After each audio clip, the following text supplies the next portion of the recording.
G'day guys, Big Red here from my fishing place, and I realised I was uploading my last video that I forgot to come back and talk about soft plastics. Obviously in the start of the video I was talking about these little Z-Man Slim Swims rigged weedless here, but then I forgot to come back and talk about the rest. So here we go. I guess just to recap, this little Z-Man, here's one here, Slim Swims in Midnight Oil. This is, when did this colour come out? Maybe a couple of years ago. I used to use the motor oil colour. This has just, everywhere I fish for bass, I take this. Like my trip today up the creek, it was both bass on this here. It's just, I don't know what it is about it, if it's a watercolour or what, but this just slays. And I guess my first soft plastics, you know, besides when I was a kid, when I was about 5, and you'd get those cheap little plastics in the tackle box, remember those, and you just go, what are these? We'll throw them out. I mean, I started using these a couple of years ago, and I just remember I'm thinking, man, where were these, you know, back in the early 90s when we were chasing bass around here, because these would have been dynamite. And I guess, like I say, I've always used Z-Man, and for a couple of reasons, I think. You know, number one is just the movement that you get out of these things. This plastic is so soft, and that under-kick little tail there, it just kicks and beats like there's no tomorrow. So if you haven't, you know, just try them, you'll understand what I mean. And the next thing for me is how tough these things are. Like they just stretch and stretch and stretch. And I know people online, oh, they stretch, so what? Well, I guess for me, you know, I don't like spending a lot of money. So the amount of abuse these lures take is amazing. Like you'll catch a toga or a bass or a barra or whatever, and the lure is twisted up around the hook or every which way but loose. And then you get the fish off and you just, and the lure just springs back to where it was. So it's just an amazing. The other thing too is when you rig these things, like seriously, I'll use one for a day, pull the hook out, put it back in its packet, and then I'll use it again another time. So I guess just how tough these things are. You're not throwing away baits all the time. You can use them over and over. And their action, they are just, I don't know, there's a zillion soft plastics on the market, but these for me are just absolutely fantastic, and I love them. So I guess, like I said before, you know, around the weed edges, this for me is just dynamite. It's rigged weedless on a TT, I think it's called a Snake Locks, with a beetle spin size 2.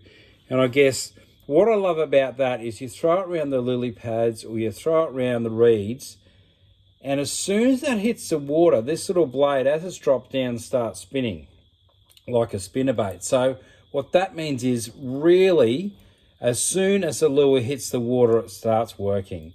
And, you know, I'm not talking bass, but I've been hit in just local creeks and that around here with GTs and cod. Like the water, I remember one time I was just paddling in through the lure, and then I realised my other rod was getting caught in the tree. So of course, getting that out, next thing, poof, on, just because these things are just falling so lifelike. So I would 100% recommend, you know, again, you know, experiment with the colours in your dam. But this colour for me, Midnight Oil, I usually use, this is a 1/6 snake lock jig head with a size 2 jig spin. And again, because it's weedless, you know, like if you throw it somewhere stupid, it will get caught. But generally, what I like about it is you can throw it over the lilies, it'll land on the lily, and you can hop it over and it just starts swimming straight away. So that's 100% guaranteed. You know, you got to get one of those, or well, I would anyway. And that's not just in the dams, but in the creeks as well, is absolutely brilliant. And the other thing I do too as well, like I mentioned in the last video, every now and then I'll troll those, these little ones. I actually got, how many did I get?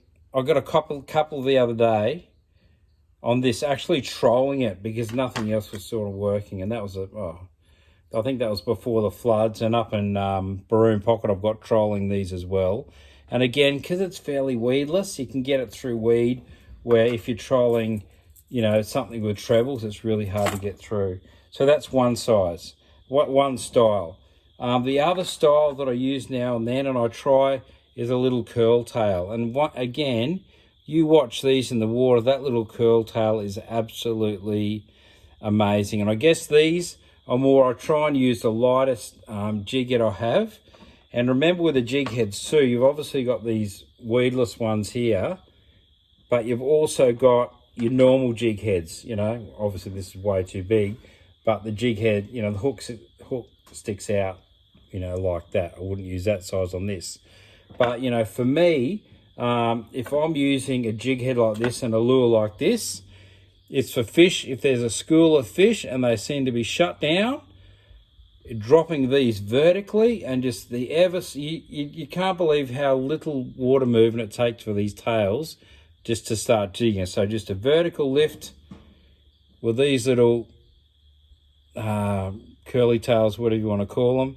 Again, the material on these just makes them move so well. So that's the other style, a little curly tail. So that's the other plastic I'd use. Again, these on a really, really light jig head. You can also rig these weedless as well, and they just look dynamite. Like if I go anywhere, you tie on one of these and put a jig spin on it, and if you don't get a bass, I don't think they're any there. So that's the curly tail style as well. Get my words mixed up. Fantastic. And so these I talked about the 3-inch slim swims. The other size that I'll use every now and again, this is a 3-inch as well. This is a diesel minnow, which you can see it's just a bigger body and thicker. And I guess, I don't know, I've found that where I fish, this one works really well. I don't know why. I have trolled these ones again. I've actually trolled these with a jig spin with like a, what's that, 3/8 or even a 1/2 inch along the bottom. And I know a lot of the guys too in the bigger dams, and even in this dam, I guess, they will throw these with a standard jig head. You know, obviously it's schooled up bass. You find the schooled up bass, it's a cast, and it's just slow whine, and you'll get them on those. I think in Barumba, we got a few that way. Never had to in the local, like we usually pick them up trolling or on the ice jigs or whatever. So that's another, they would be the main 3 styles I use. And again, you know, you can just use them over and over. I love them. And I mentioned this on top water, but I'll mention these again. These are the little 2.5-inch frogs from Z-Man. Again, just so flexy. And there's a couple of places where you can walk onto the dam near where I am. And I've taken the young fella there, and we rig them weedless. So I haven't got a weedless hook here. So you can imagine the hook's in here, and it sits in the back there, and just throwing these onto the lilies. They poof, land on the lily, and these little legs just get a real kick up across the water, and being smashed on these things just in the lilies, because they're so weedless and they're so light. So the little frogs, these are quite new, the baby goats. I think a few of the boys have caught on those. They look absolutely fantastic and well. And also, I've just released, we're up in the NT a couple of months ago on Toga and Barra, and these worked a treat. Again, that's a bit bigger one. And again, just weedless. Like when you've got those lilies and you can just land on the lily and just pop, pop, pop, bring it off. You know, absolutely awesome. And they have some bigger frogs as well. Can't find them. Oh, here we go. There's an old packet.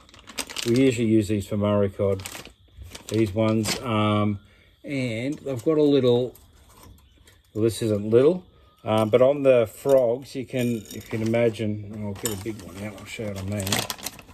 You rig these bad boys weedless, and you have this on the front, so as it goes through the water, this is stirring up the water, and these legs are kicking out the back. Absolutely, they're just tough, man. They're just such a good lure. Yeah, so that would be the main style I use. I don't want to forget anything again, but you know, if you're starting to fish for bass, recommend you get some of these little curly tails, 2.5 inch. Definitely get these 3 inch slim swims in midnight oil, 1/6. If you forget what I've said, just comment and I'll give you all the sizes and everything.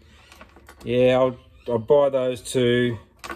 Depends where you're fishing. Like mine, 1/4 inch jig head's fine, weight size, and get some of these little frogs too, because especially for, you know, a lot of the dams on the coast here, sort of north of Brizzy as well, a lot of lilies, a lot of weeds, and they are fairly weedless. So I think that's it for soft plastics. They do a bigger size grubs as well. But yep, so that's about it for soft plastics. Again, look, I know there's a lot of brands out there, but for me, you know, their toughness, just their durability, and basically me being a bit of a Scrooge, is just like, you can use these things over and over. Just make sure you put them back in their packets like these frogs. You'll see, oh, the neighbour's dog's going off. You will see, and there's the motorbike. They've got their own packet, so make sure you put them back. It'll keep them in shape like that. And if they do go out of shape, like if you're storing them, you see the legs are a bit munted on these. So I actually have put them in boiling water, just for a little bit. Look on YouTube and don't sue me. Just don't use the pot afterwards. And they generally get back into shape. So that's it for soft plastics, guys. Yeah, so get out there and have fun and tight lines.